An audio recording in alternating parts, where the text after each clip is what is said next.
Hello, my name is Melissa Charba, and this is my video for LUT Task 2, Western Governors University.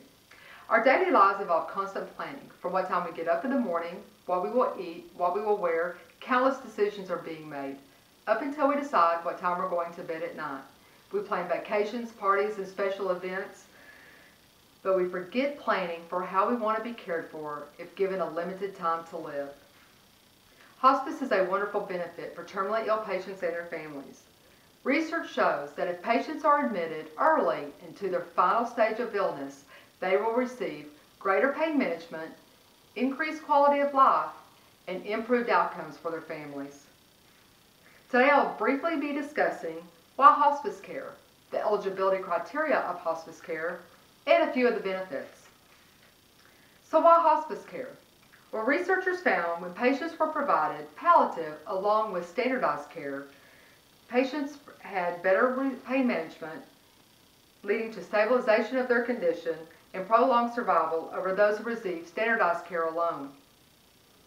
Also, according to Timmel and colleagues, patients live 2 months longer than those patients not under hospice care. Hospice is a Medicare benefit and follows an established guideline for eligibility. The first eligibility criteria is that patients must choose palliative over curative care. According to Stephen Connor, author of Development of Hospice in the United States, he argues that the enrollment to the hospice program is down because patients are very reluctant to make this decision.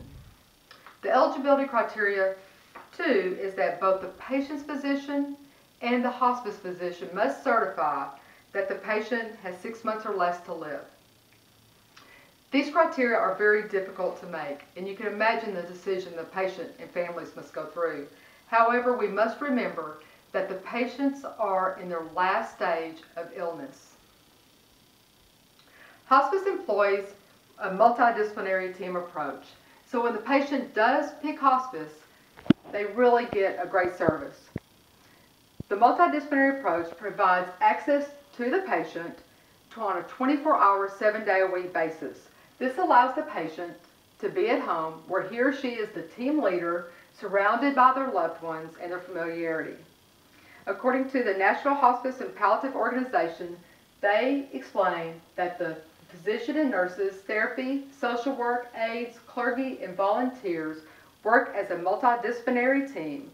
Since they work as a team with the patient and their caregiver, bonds are created and the highest quality of life is promoted. Each multidisciplinary team member has a specific role, but sometimes patients don't require that all the team members be used. For example, sometimes the patient may have a family member they prefer to do the personal care, so they may not need the aide.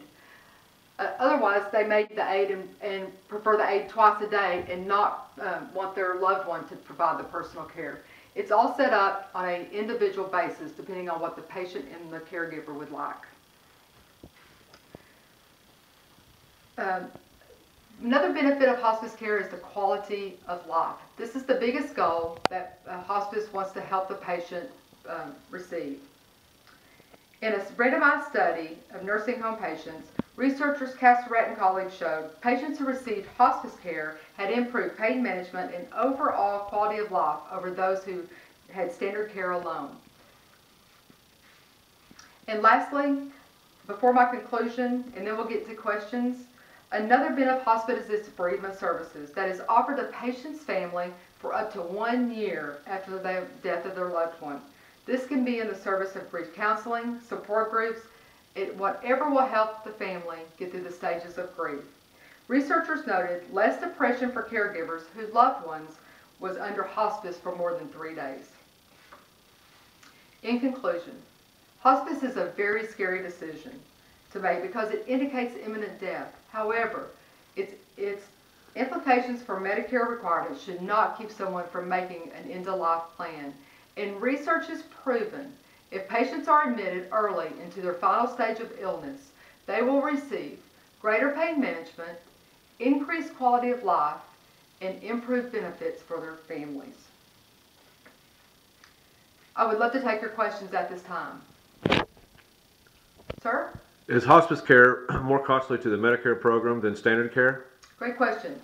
According to the National Hospice and Palliative Care Organization of 2010, Duke University researchers actually found that hospice care costs $2,309 less than Medicare patient on standard care. This is probably due because it's less aggressive therapy, there's less hospitalizations, and less aggressive treatments, less treatment ways to the hospital and inpatient therapy. Any more questions? Is caring for a terminally ill loved one can be exhausting? What if the caregiver needs a break? It's a great question. Actually, if the caregiver needs a break just to go to a store or run a quick errand, then hospice can actually make their visits during that time so that the patient is never left alone. However, if the caregiver needs to go away for a few days, then the patient can go in what they call respite care. This needs to be, according to the Medicare and Medicaid services, this needs to be a Medicare-approved facility. Your hospice agency may have one, hospitals sometimes have them, and nursing homes sometimes have them. But they can go in for 5 days. The multidisciplinary team at the hospice visits the patient just as if they were in their home. There may be a minimal copayment. However, it is extremely minimal, depending on what coverage of Medicare the patient is under.